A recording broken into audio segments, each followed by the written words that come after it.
Okay, we're We're live live. now. Yes.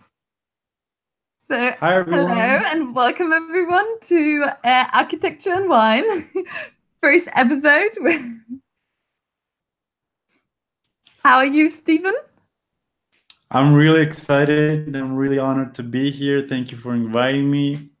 Thank you, everyone who's joining. This is going to be very fun. This is going to be a very first time for everyone. So let's hope it all turns out well. Yes. Did you bring your beer? I did. I did. I brought. This is a beer from here. It's a very local beer. It's called Aguila. And it has like Nice. the World Cup over here.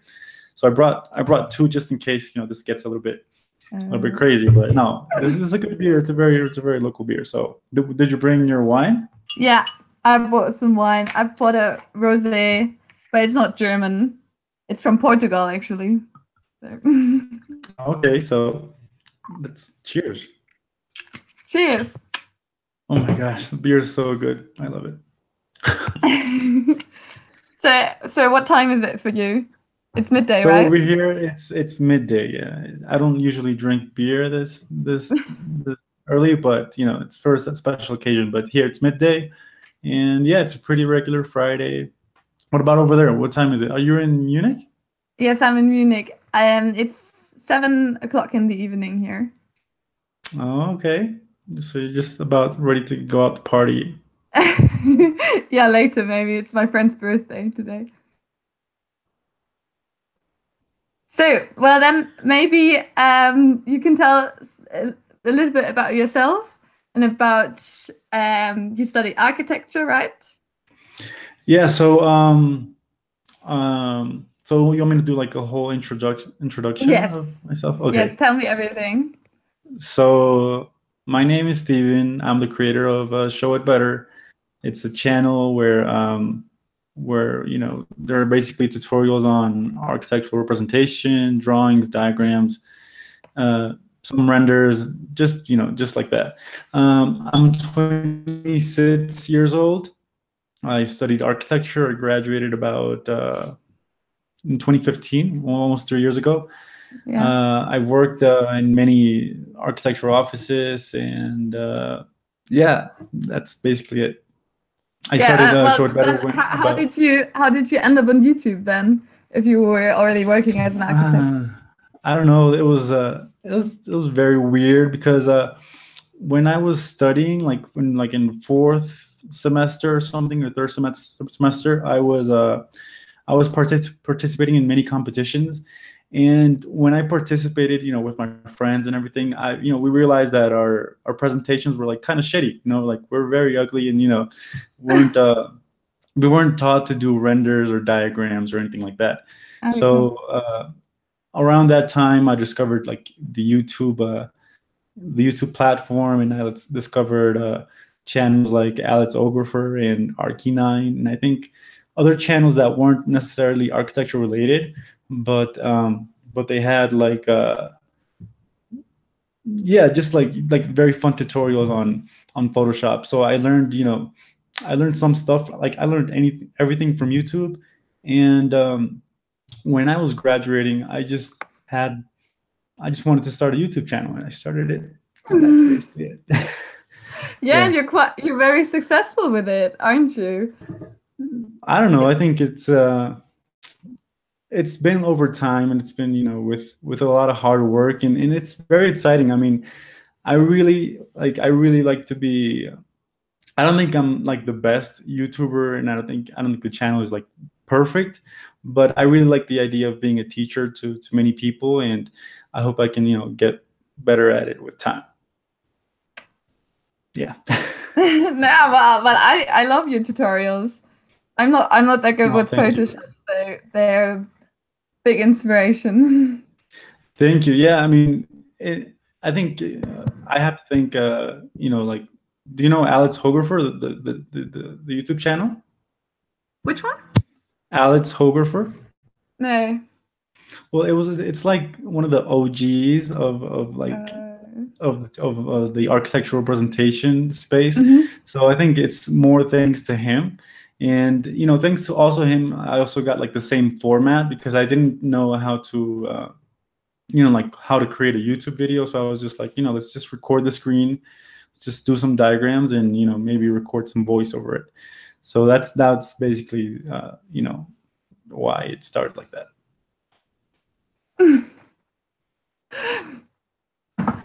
And well, how is the university in Colombia? What does your study consist of?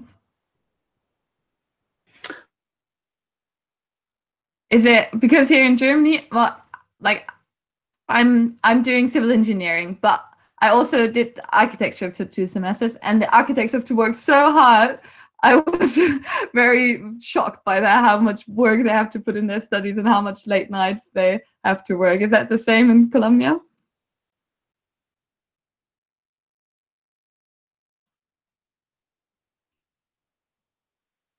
Stephen? Oh no, I think we lost him.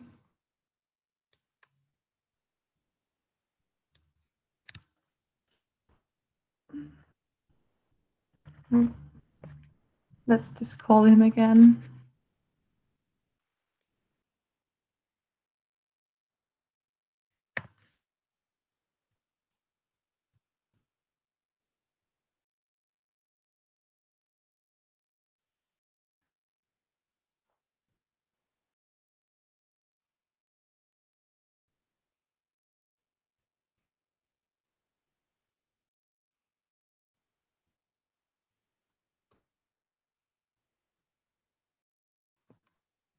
Hmm.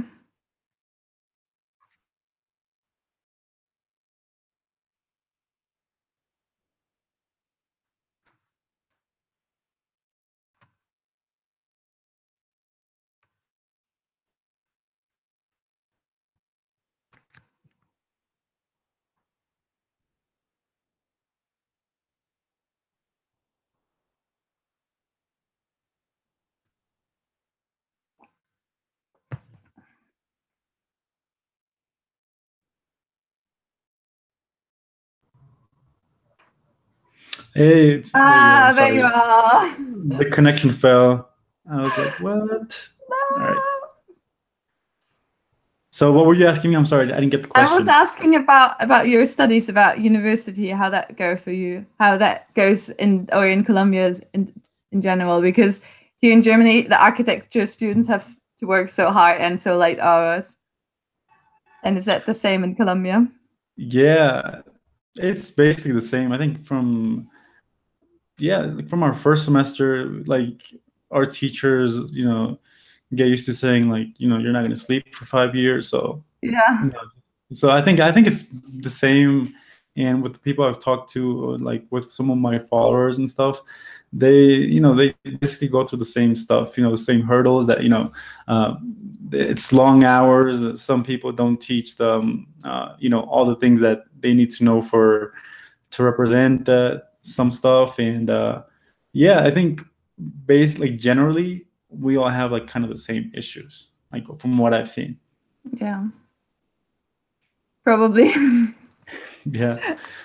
How is it over there in Germany? Is it? Well, it's the same. Well, I'm doing civil engineering, so we don't have to work like long hours because we don't have deadlines. We have a lot of exams in the end, so we have to study hard for that. But I would say, for me personally, I think that during the semester it's a little bit more chill than for the architects.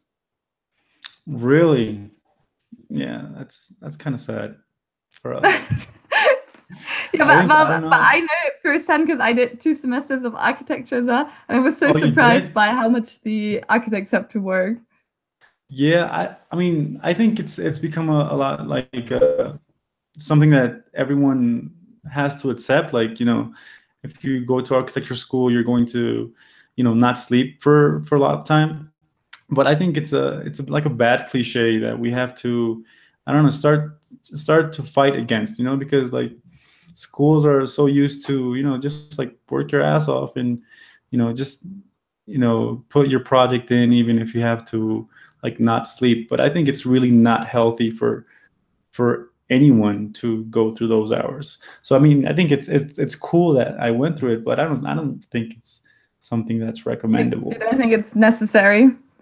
I don't think it's necessary at all. I mean, I think we can But how we is can it? As in, learn. sorry. I think we can learn, you know, as much as any career in like in certain time. You know, just like when we work, we go work 8 hours. I think we should study, about 8 hours or less, but we have to also enjoy life. You know, go out, party, drink, do normal stuff because it gets kind of boring. You know, when you're in your thesis, it's so heavy. You know, to be always like not having a social life, but that's how it is. Yeah, well, it was too hard for me, to be honest. I switched back to civil engineering. So how is civil engineering? Like, why did you Well, switch back to it? I always, so my story is I started I did my bachelor in civil engineering, and then after my bachelor I didn't know, I didn't felt ready to do my master yet, and I wanted to like take some time off. And then I also was always interested in architecture because I wanted to try something more creative.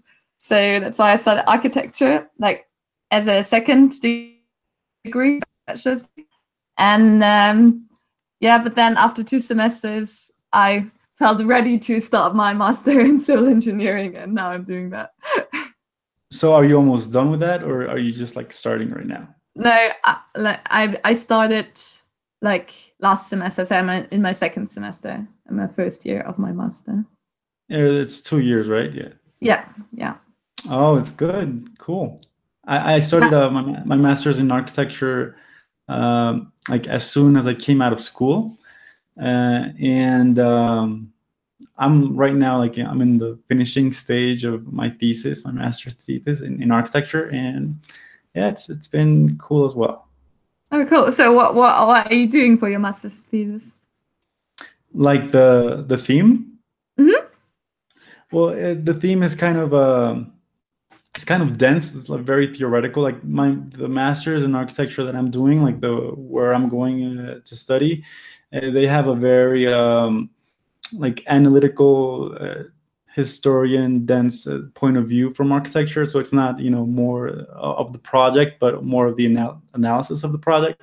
So I'm just like studying the works of a Colombian architect and how the architectural elements relate to his work.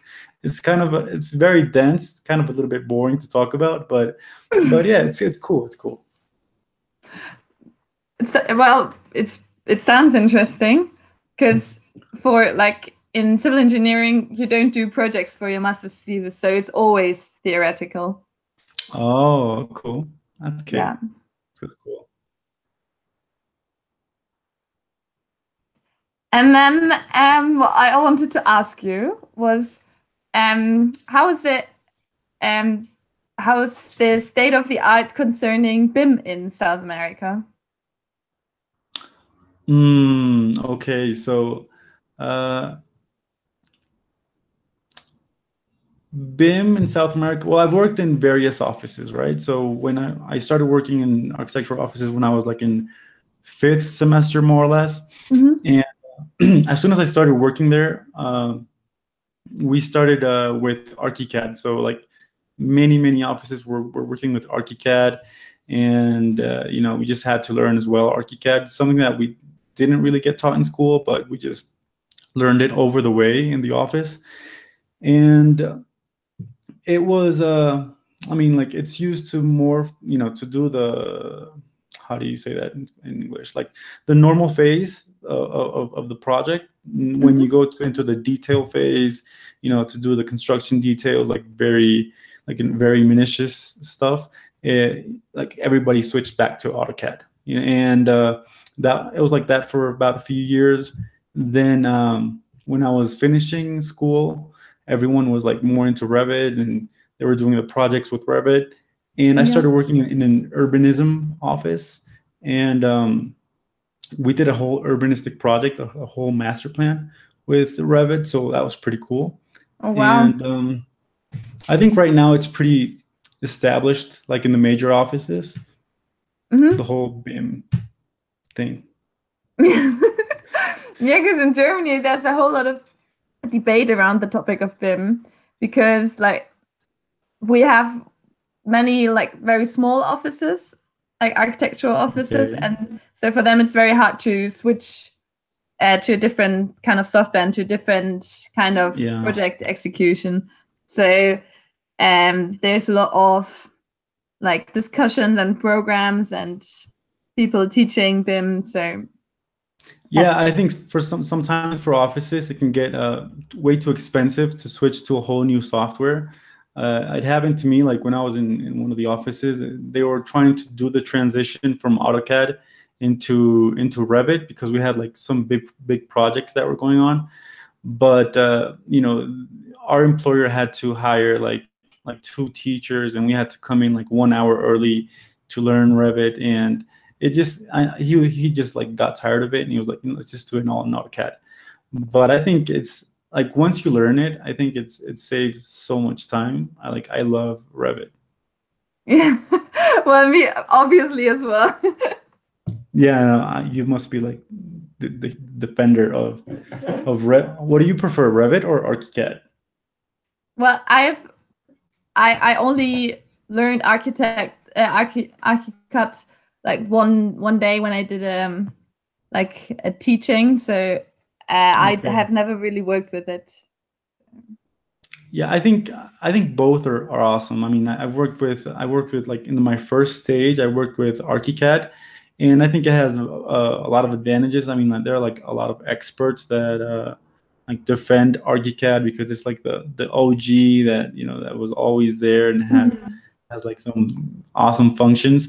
But Revit is awesome as well. Like I like both programs, and I think they're very useful for architectural offices and students these days. It just saves so much time, and it's very advanced. Yeah. Well, the architects that I started with, they learn like Revit or ArchiCAD now from the beginning. So well, they also learn 2D software, but they started to work in 3D in the third semester now. So Oh, okay.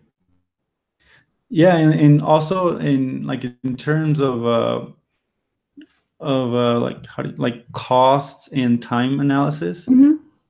I mean, it wasn't something that like us with the office that I was working on lately that we implemented much, but once we started working on the Excel sheets that are like in Revit and stuff, it Mhm. was so cool because it would just saved so much time when you were going to just do all the costs of all the building, and it was really cool. Yeah.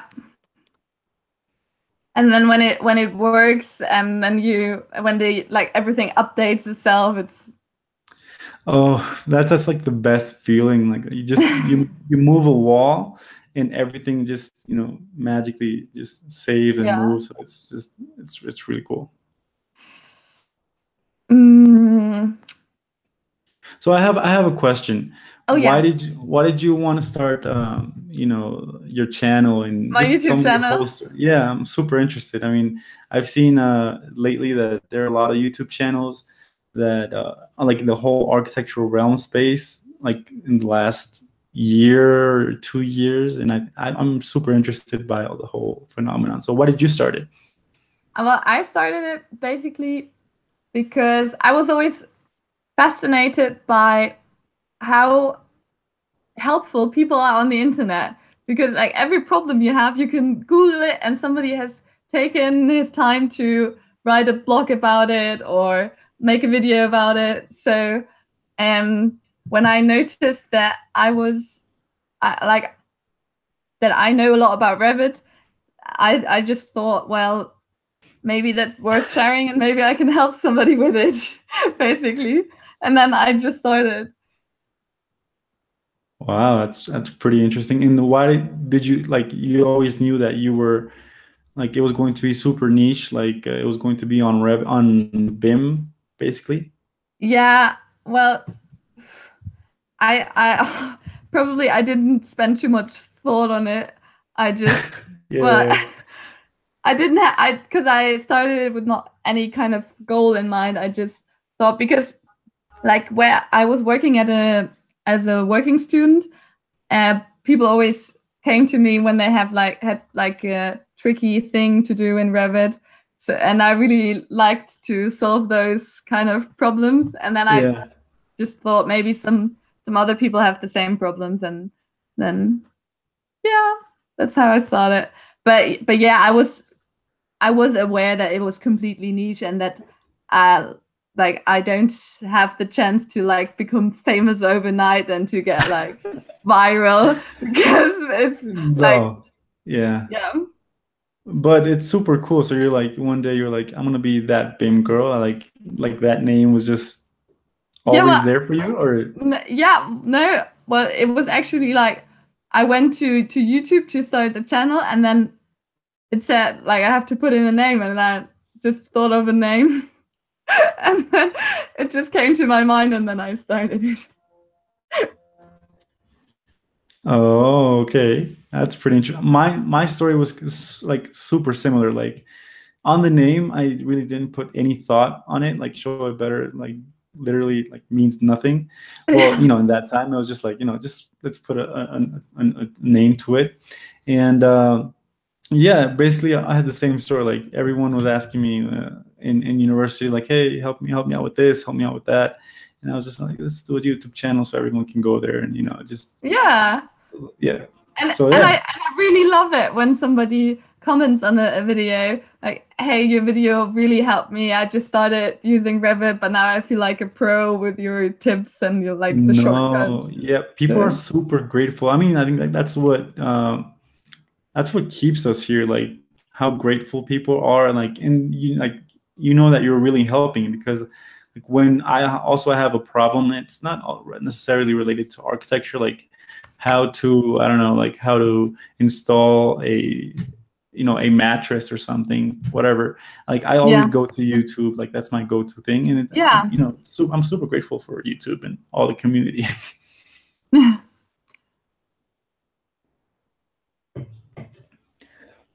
Wait, I'm just checking to see if we have any like People. yeah, or like comments in the chat, but I don't think anybody has written anything.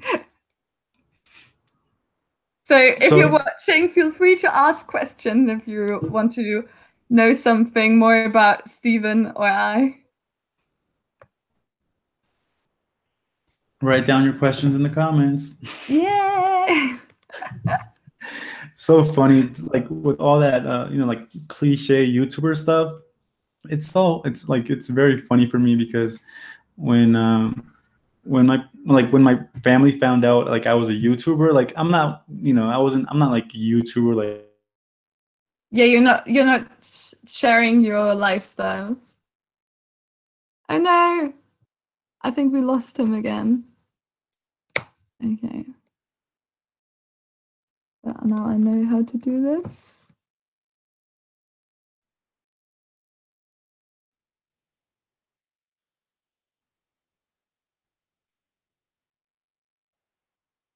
Sorry for the connection problems.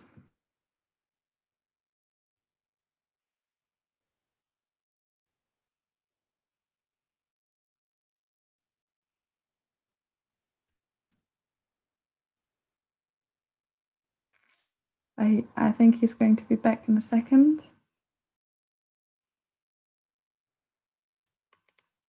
Where is he?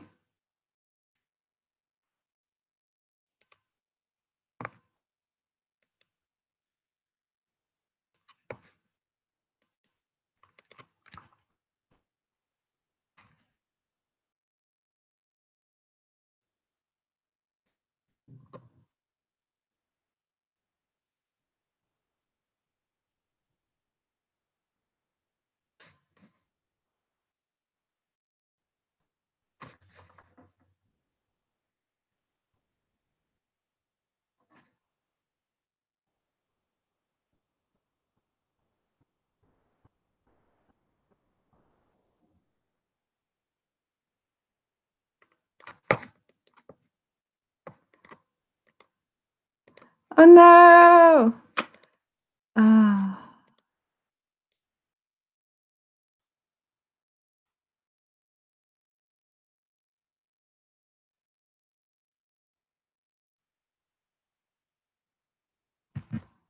But see now that you have been putting quite a few comments. So once Stephen is back, we're going to answer I'm all of them. back. I'm Hey, you're sorry. back.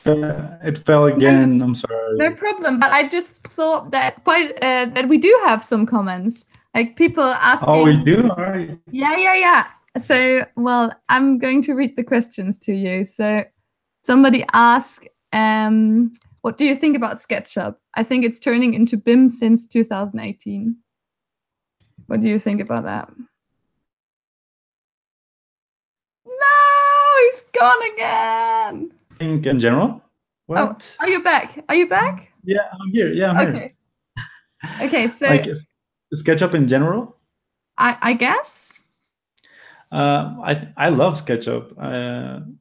Like SketchUp is, I think, an awesome tool that uh, like there's, I think when like a long time ago when were all starting, there were like all these complex programs, like in like V-Ray was super complex with all its settings, and 3D Max was super complex, and I think SketchUp like uh, made architecture and modeling and 3D modeling much easier and much more accessible to many people. So I don't think like anyone should look down on SketchUp. I mean, there are many awesome programs that are much more technical, but I think SketchUp is going to get better and better. And I love SketchUp. I'm a huge defender.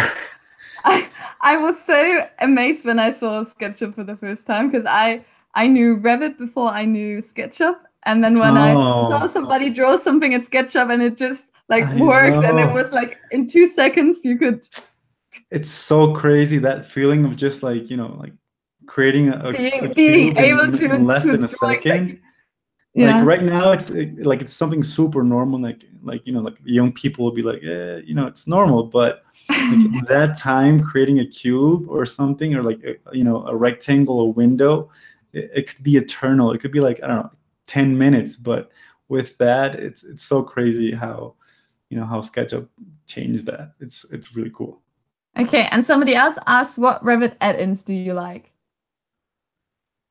Well, of course. Well, I like Enscape very much. I think you as well. Yeah, well, I don't really know many Revit add-ins. I know Enscape, and I know that there are many companies that are working on with with Revit now.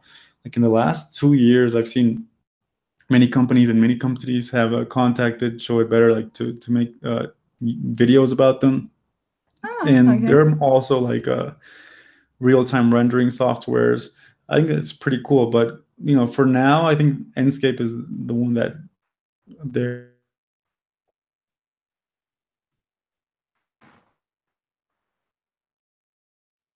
Hello?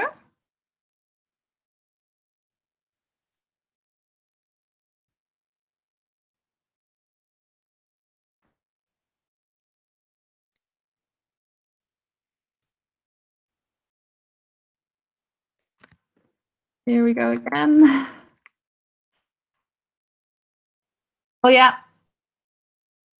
To sum up the question, I also like Enscape really much, and then I use Sophistic sometimes. Of course, that's more for the civil engineers if you know that one.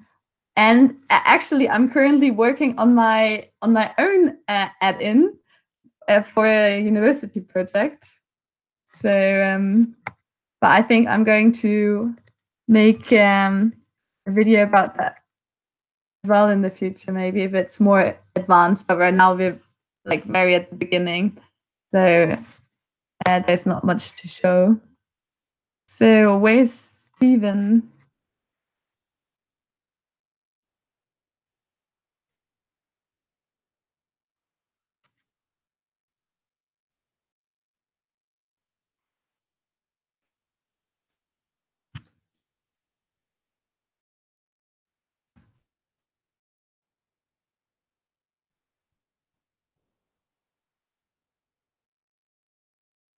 Mm.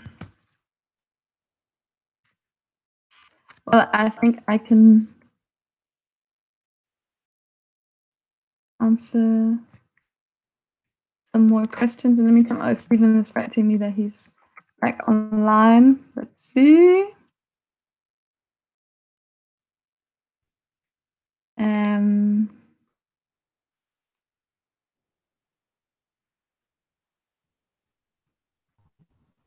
And there he is. Oh my gosh, Hello. I'm so sorry. I don't know why it keeps crashing.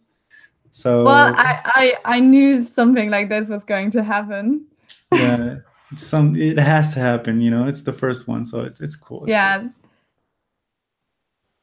cool. So maybe let's answer some more questions. Somebody asks if we are using 3D Max. Do you use that at all? I don't.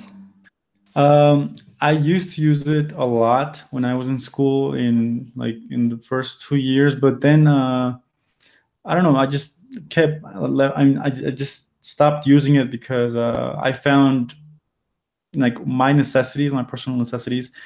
I could do them with SketchUp, Revit, and V-Ray and Photoshop, which is like Photoshop is my right hand. So Yeah.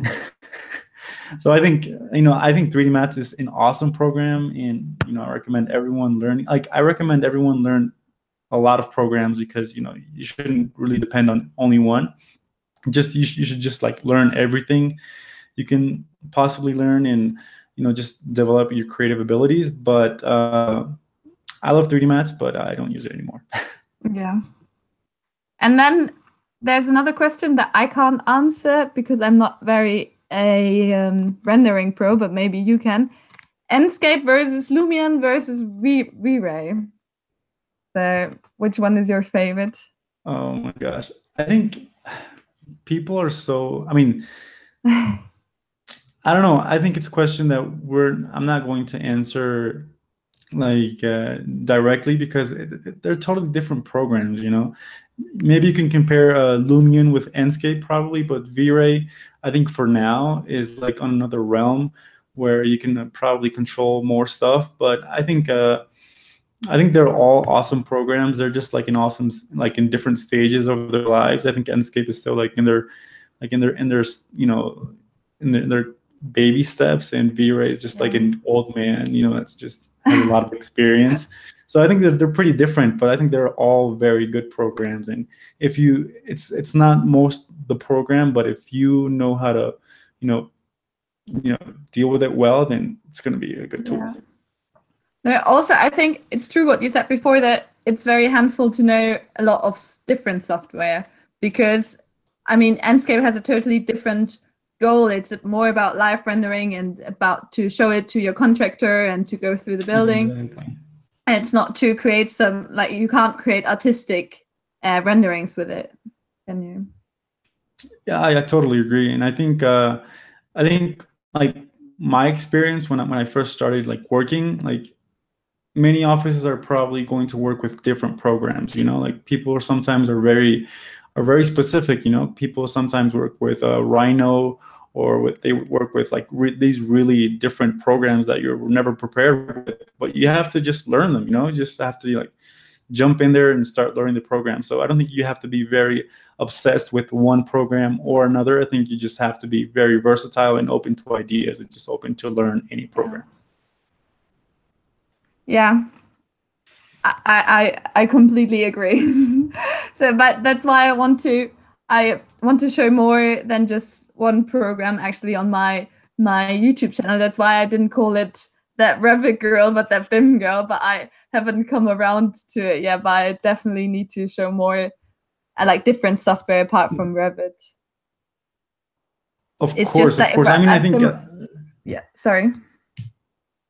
I think the cool thing about very niche channels like yours is that first, like, you get like a very specific audience of people who are searching for a specific thing in Revit, but then you just have like the authority to also comment on other subjects. I think that's that moment you're going to be like, hey, let's look at Lumium, let's look at Photoshop or something. So I think it doesn't tie you to a program or to a set of programs. It just, presents you to the world as a specialist in something. I guess. Let's see if we have another question maybe, but I think we went through all of them. Somebody asked where you're from. Yeah, oh, sorry. No. Where are you from? I am from Germany. I'm in Munich in Germany. Yeah, but I don't know, like you're from Colombia, but where exactly are you from? I'm from the capital. It's called Bogota. I'm from Bogota, Colombia. Yeah. Yeah, I have been there in Colombia. Really? Yes, for like a 2 weeks holiday. 3 years ago, I think maybe. Where were really you? liked Were you in Bogota, or you were like in other cities? Yes, well, obviously I flew to Bogota, but well, me and my friend, we went there very spontaneous, and we were a bit ignorant probably because we did not know that. We just thought, well, it's going to be sunny and warm everywhere. So when we landed in Bogota, and it's like on super cold, like 2 kilometers above sea level, so it was not warm at all. So we then went straight to the Caribbean, and then spent some time there. And then we went back through Medellin and then back to Bogota to fly back. So did you like it? Did you like Colombia? I loved it. It was amazing. No, yeah. I love my country. I mean, it's very different. Like where I'm from, like many of you will think that I'm like in a jungle, or I'm like just like super hot all the time. But no, I'm like in a cold weather. It's like pretty much like the weather of maybe like London or something. It's very cold. It rains a lot.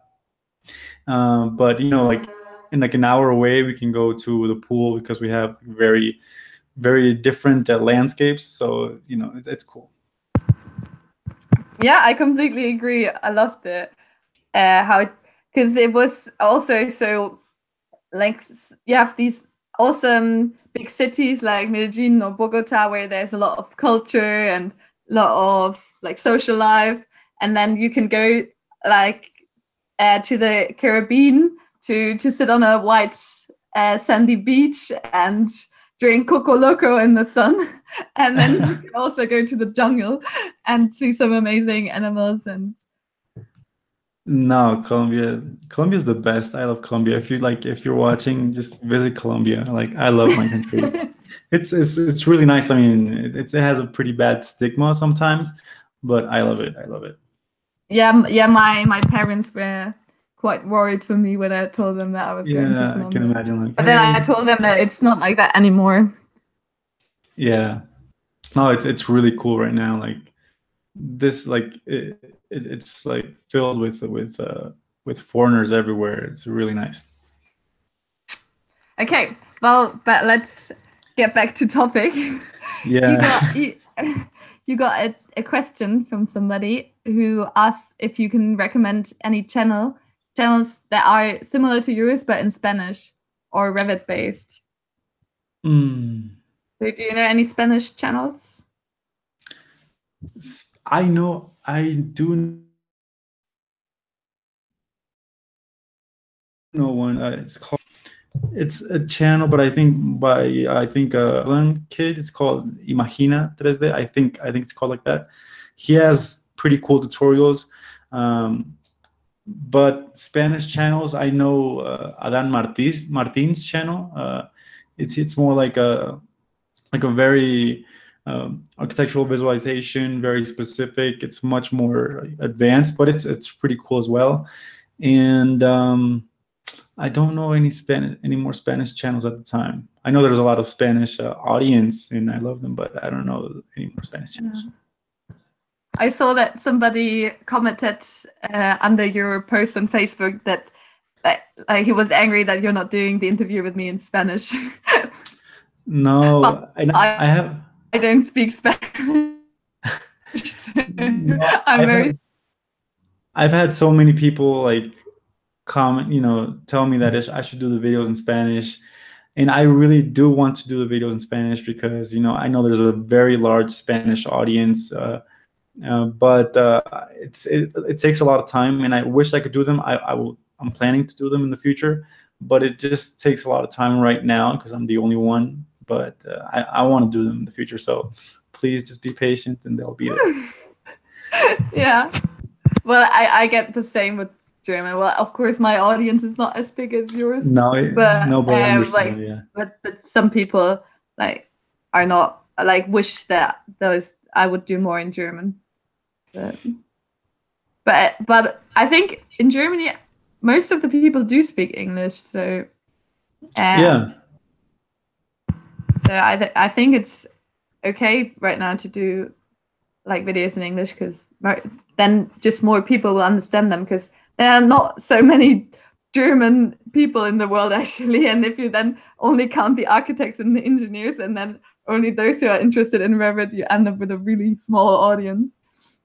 Yeah, and I've also seen a lot of I don't know if they're exactly from Germany, but I've seen a lot of YouTube channels. I think that with ArchiCAD or with other softwares that are only in German, and I think it's very cool. Like in Germany, they have a lot of people that want to do YouTube channels, so I think that's cool.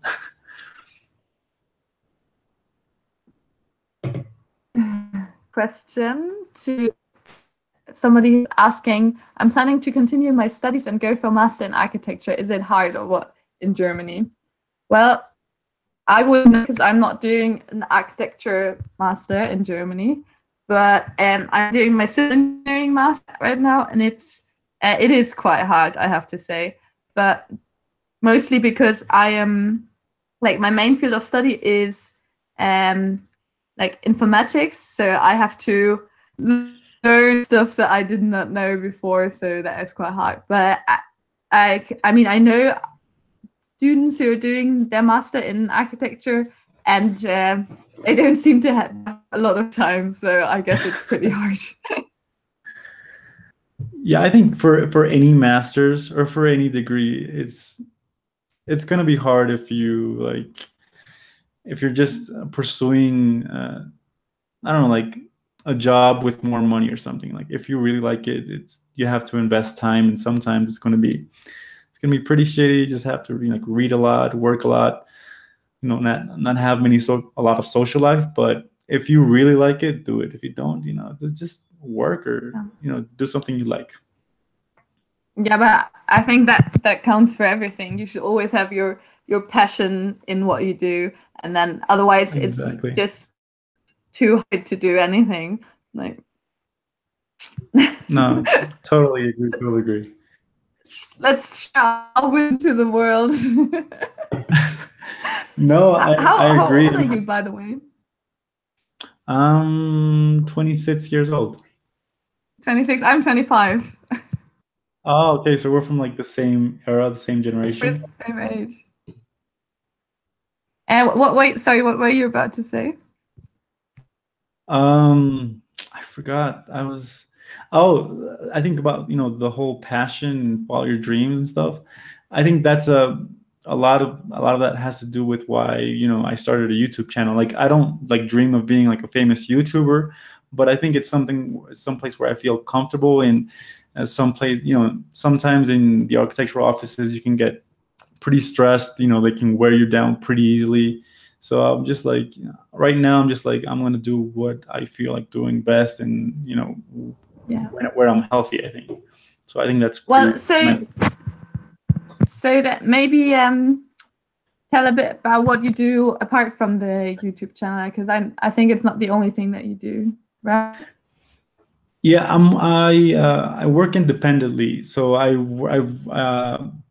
right now I'm in various design projects where I'm just designing and building. Recently we designed a market, a plaza in another city of Colombia, and we're designing a church with friends and colleagues from the university. And I also do independent architectural visualization, not so much but I think I like it. You know, sometimes I just do some images, but yeah, it's basically that. Cool. So do a lot of people contact you through your YouTube channel and through Show It Better?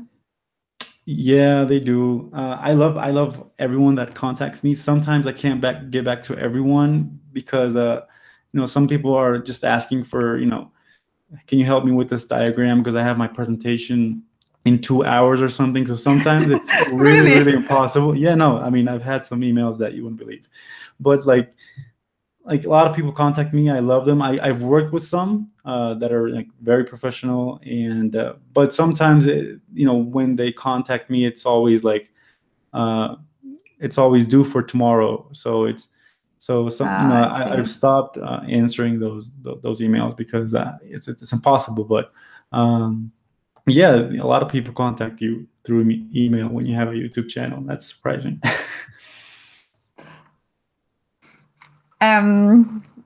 Yeah. Well, it's exciting for me as well now.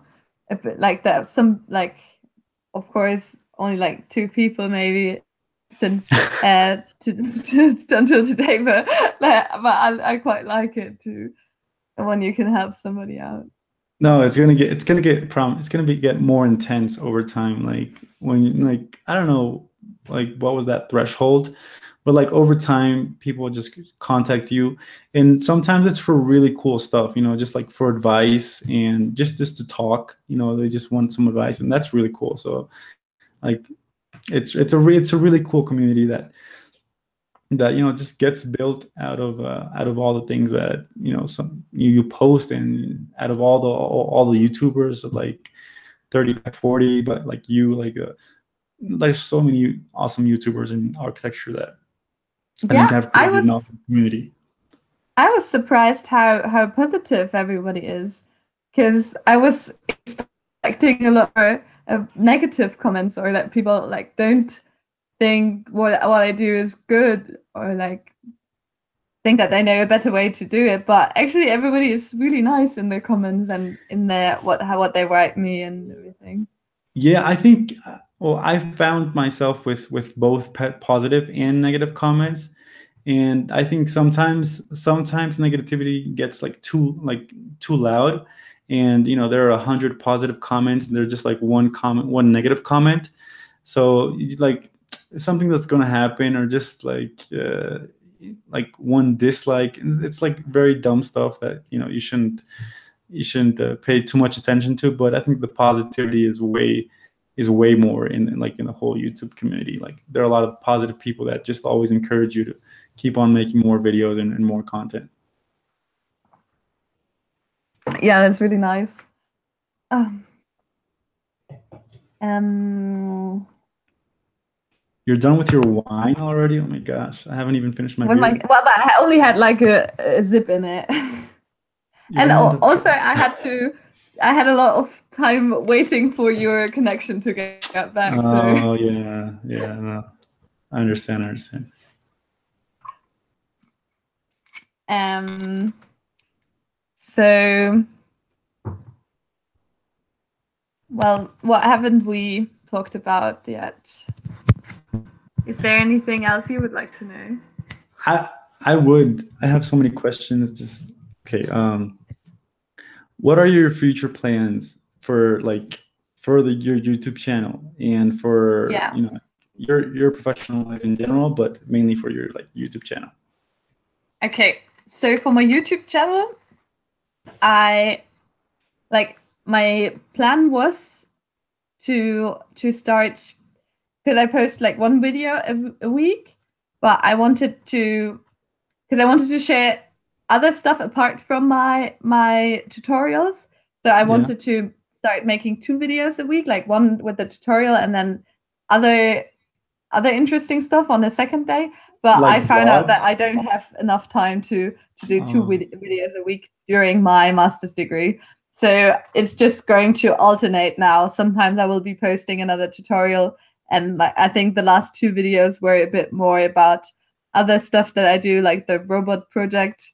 And well, I will just see if people are interested to see like all this other stuff that I'm doing. And or if not, then I will just go back to making Revit tutorials. Yeah. I just thought people might get bored over time with only the tutorials, and I'm sorry, what? Sorry? I was just telling them while you were away, because we were talking about Revit add-ins, that I am actually doing programming a Revit add-in at the university. Really? Thing about that as well, but we're like at a very early stage, so there's nothing much to show. But stuff like that. What is the add-in about? Like, we didn't choose the topic. The topic was given to us, and they wanted us to make we're in a group of 3, and we're supposed to make an add-in that lets you, like, when you have your project finished and you want to start executing it, and you have like a lot of concrete walls, for example. So you have to think about how to split them into segments so that you can like build the concrete. And and we're supposed to create a plugin that splits those walls in like sensible segments, like in a smart way, so that you just can do it with one click, and then you get like the masses of like, this is the volume of concrete that you will need in day 2, day 1, and so on and so on.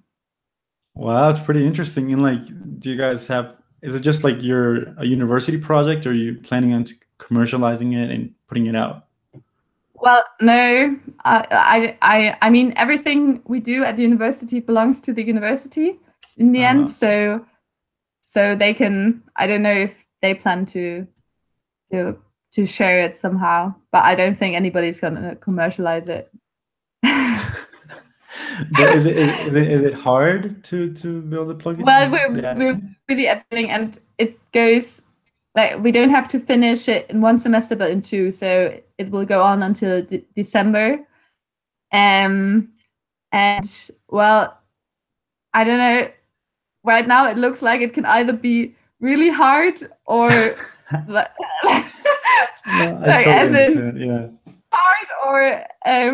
or if it's as simple as you like can figure out in your mind, then if you can just do it like that, then it might not be bad. It's going to be pretty hard.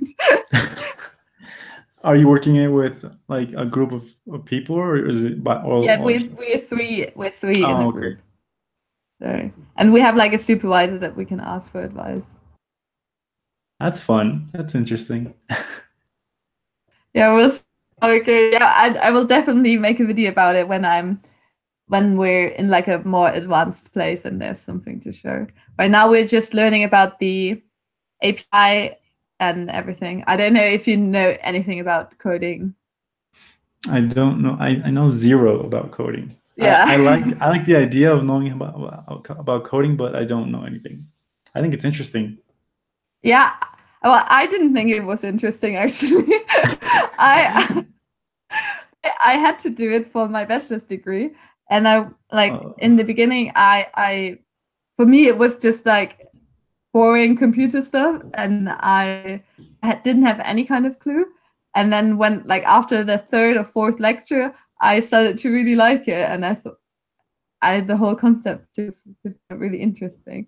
And then I was hooked, and now I'm doing it mainly for my master's. I think that's pretty interesting. I mean, that's like a super like unknown field for architects and everything. So I think that's something you have to explore.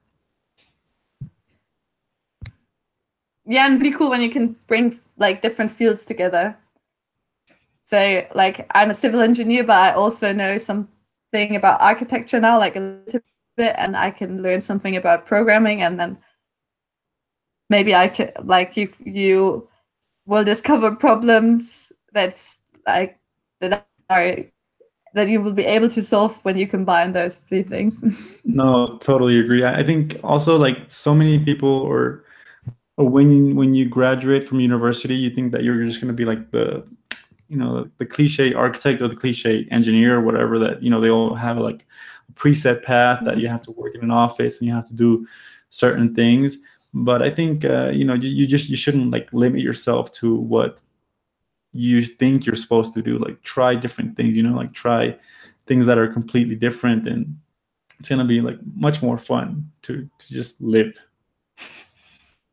Yeah, but that's like now we're back to the problem that architecture students don't have any time to try something different because they have to work so hard.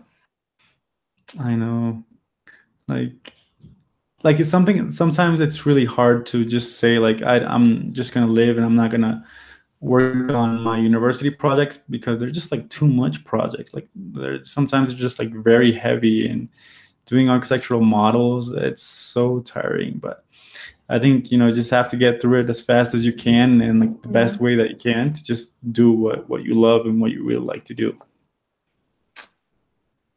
Very inspiring words. We got another comment. Somebody from Mexico.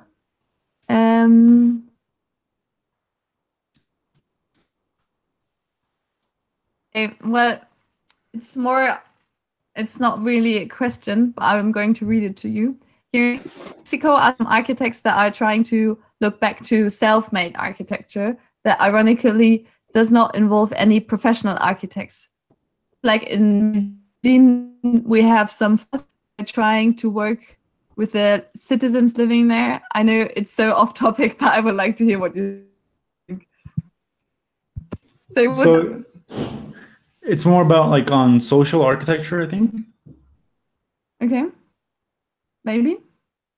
I don't know. Well, I think I understand what I think I understand. Well, right now, I think in South America and in Spain, there's been like in the last 5 to 6 years, like a very big like craze on social architecture and designing with the community and all of that stuff. So I think it's more on that. I think I'm a very big supporter of that. Like when you're in a university, they like you travel a lot to the outskirts of the city where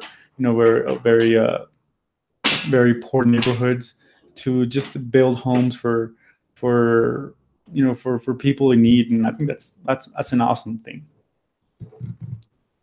Yeah, the person said so you were referring to he was referring to the social housing that you were talking about. Yeah, I think right now it's like in its best point, but I think in some moment there's going to have to be like a pullback between what some like what they speak about, like in many Ivy League universities like Harvard, like with like ultra expensive design and like these awesome buildings, and just doing the best with the minimal things, right? So I think there has to be like a bridge between those two things, and I think South America and Spain are like the main protagonist of that, because we have many countries and many cities that are in need, and we just have to take care of our countries. There's a lot of like older techniques that are actually very sensible. We've forgot, like we're so focused on technology and about advancing, but some things are just very sensible as to the way they are built for that or for that region, right? No, totally agree. I mean, I think if you just like travel like into many cities or to many like towns of South America, or I don't know, if Spain, there are many like local techniques that work perfectly, and like the dynamics of the city have tried to impose their dynamics to to those people, and it doesn't work as much, right? So there are a lot of communities that that have known how to build for years, and we just have to sometimes go back to those techniques and just design in a better way that connects communities and connects like the whole social structure with them. I think that's the most important thing. Yeah, totally agree. Yeah. Somebody else has asked if it's correct to compare Revit and Archicad. Is because there's always the difference between those two programs. So What do maybe you think? you have more of an idea than I do, because I have really worked at ArchiCAD. I think it is more like directed towards architects, because you can, it's about like free and Revit is. I think I'm like very not polarizing on any of these questions, but I think both programs are so awesome. I think it's right to compare them. Like they share the same field, and they're always competing for new features. I think sometimes what you see most in Revit is their capability of connecting with other programs more, like the programs of civil engineers or Okay.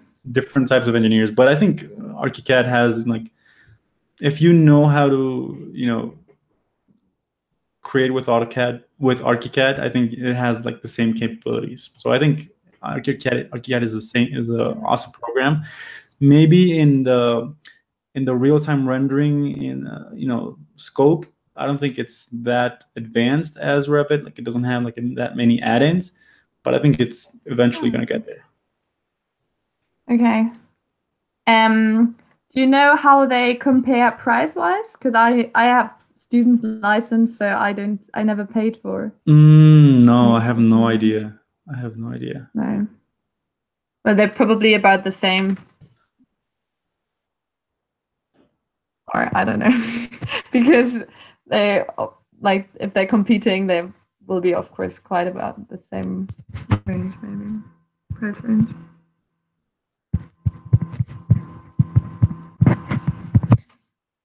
Are you still there? Oh no! Lost him again.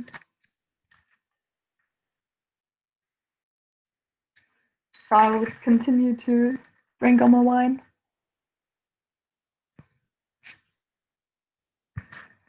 Well, but if you have any other questions, try to ask them now, because I think we're going to finish so soon, because we've been on a live stream for an hour now.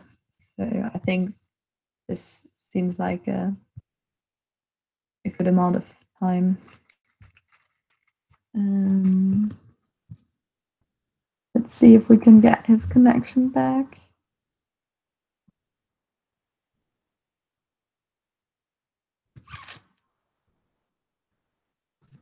I hope you're happy with the audio and picture quality.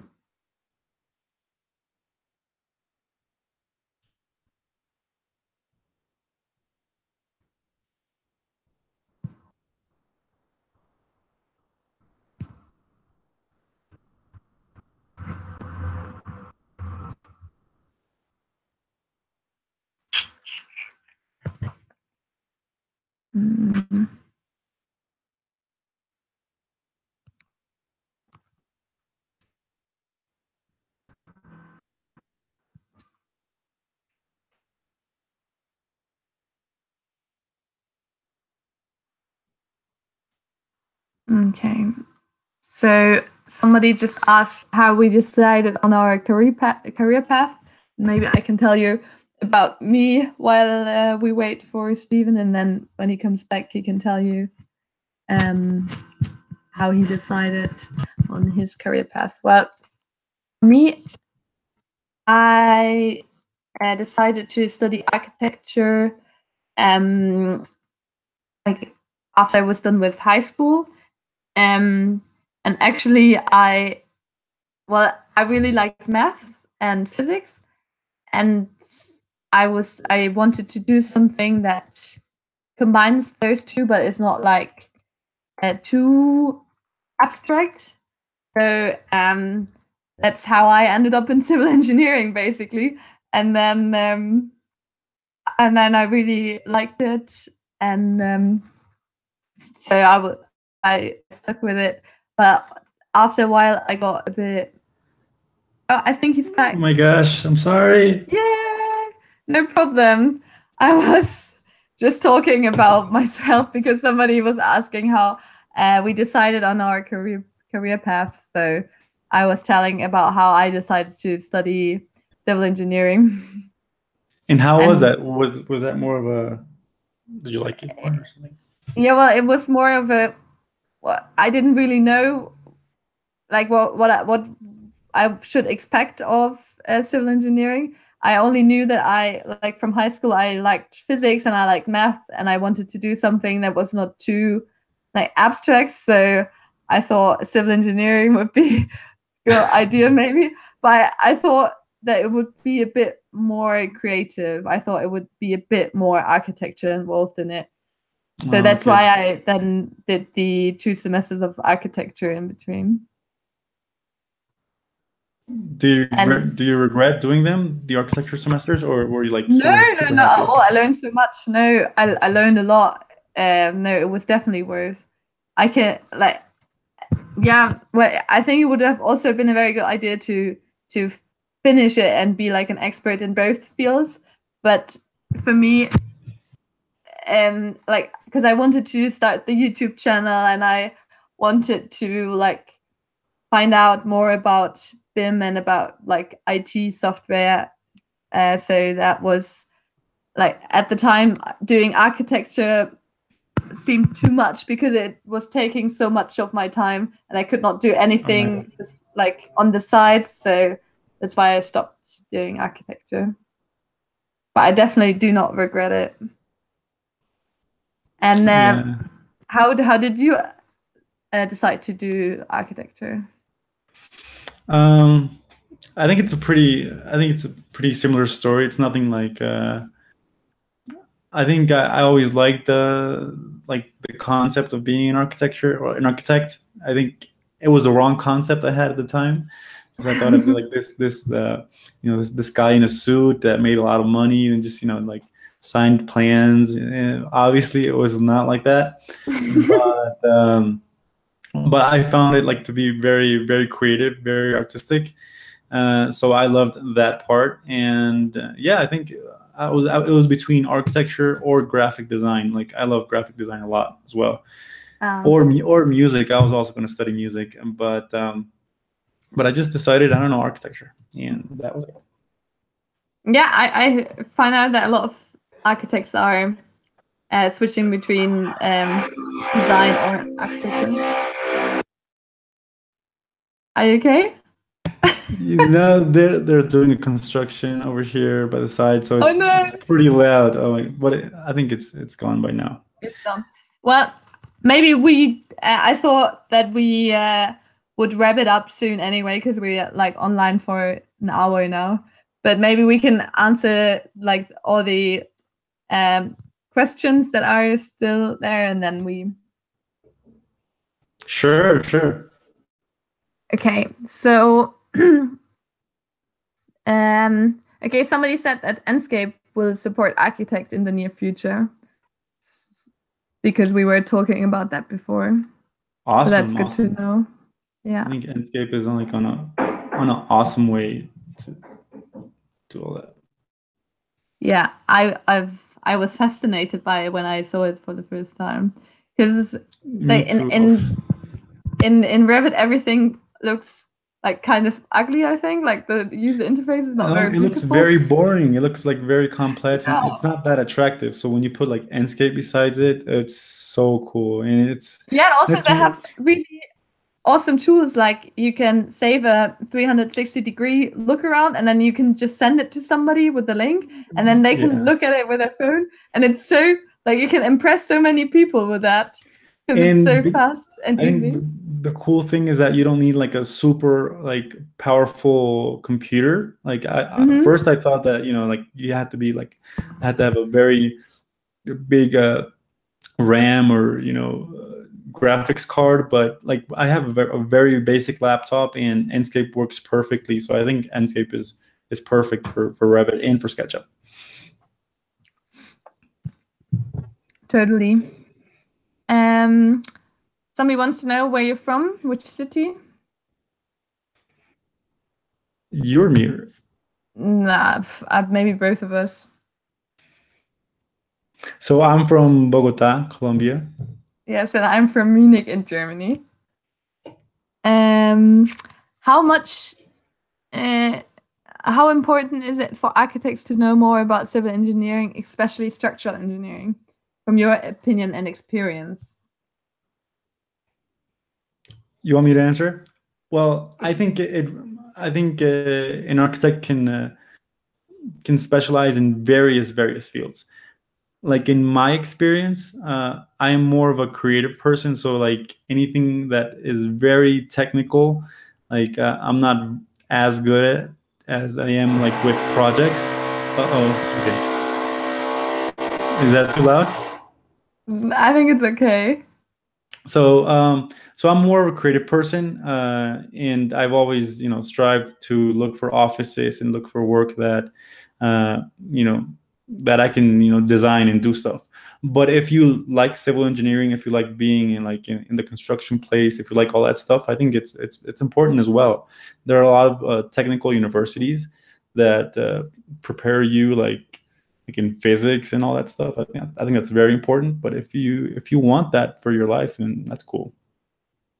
Yeah, but you wouldn't say it's necessary for an architect to know a lot about structural engineering. Like for a general architect, not really. Yeah. Like have ideas, of course, but not like a lot. Like you're an architect, from my point of view. Yeah, well, I can't really tell because I know there's a lot of conflicts between like architects and structural engineers. Like the engineers think the architects is just all about like creativity and they design like nonsense things that don't work, and the architects think about the engineers that they are too strict and too like narrow-minded. So but I don't know if that's just cliche or I think a lot of it is like very true. Like when I was like a lot of time when I was, when I had my meetings with civil engineers, when like all the engineers of the whole project, they were super practical, and I love that about the civil engineers. Like they were super practical. Like, hey, let's just do it like this. Like stop, dreaming in your world and just design it in the best way possible. mm-hmm. So I think I like civil engineers a lot. It's important to know things about civil engineering. It's important to know all the things about everything that goes into a construction project. About like the water fixtures. About lighting, about civil engineering. It's important for everything, so you don't get so you don't look like clueless, but you're supposed to be you can stay in your role as an architect. Yeah, well, yeah, it's not the point for everybody to know everything, so maybe it's more important to focus on how can we make engineers and architects work better together, as Exactly. yeah, not to focus on what the other one doesn't know, because obviously not everybody can know everything. Exactly.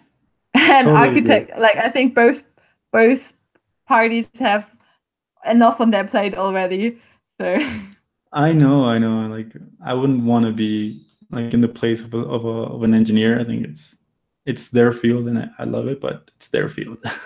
yeah. But it was a good question. I really liked that one. So thank you, Abba Abdallah, for posing such an interesting question. So last question for tonight. Which software do you use for checking your BIM models? Which software do I use for checking my BIM Yeah, I think models? it's about like do you know Solibri Model Checker? So No. it's about, I think the question is about like how to check to see if there are any, how to say that in English, like mistakes in your, like for example, two walls that intersect in the way that they shouldn't, or like a bar that goes in the way where the plumbing is supposed to go, or something like that. Oh. So there's software who's specialized just on checking those things. What software do you use? Well, I know. Well, I don't know what is the best software. I don't have enough experience for that, but I know there's Solibri Model Checker, who's quite advanced. And but there's also, I think, with the cloud solution from Autodesk, you can also do model checking. And well, probably there's some software from Nemetschek as well. So I really, to be honest, I'm super ignorant in that. I didn't really know it existed, but super interesting.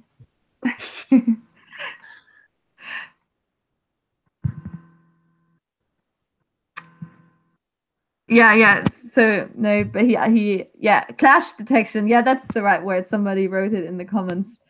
Clash detection is what it's called.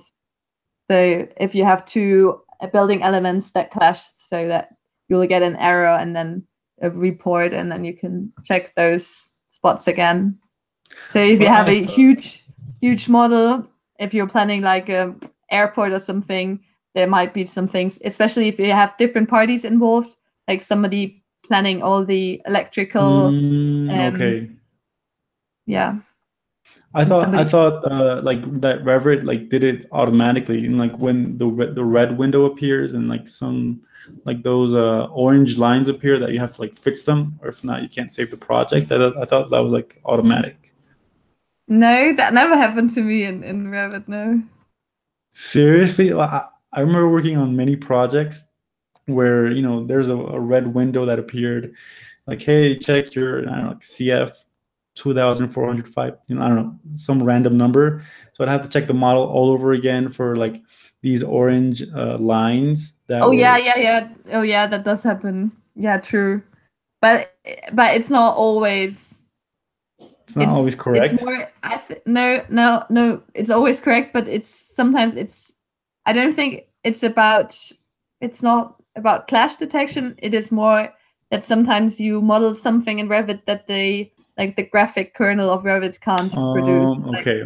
You're doing like an extrusion, and then I don't know, and the loop doesn't close, and then it doesn't know how to do the extrusion. So it's about those things, those errors. Okay, so I think that's the end of our little chat. Awesome. Do you have any last words that you would like to do? No, thank you for inviting me. I'm super honored to be the first guest of this awesome show that I know it's going to be very cool.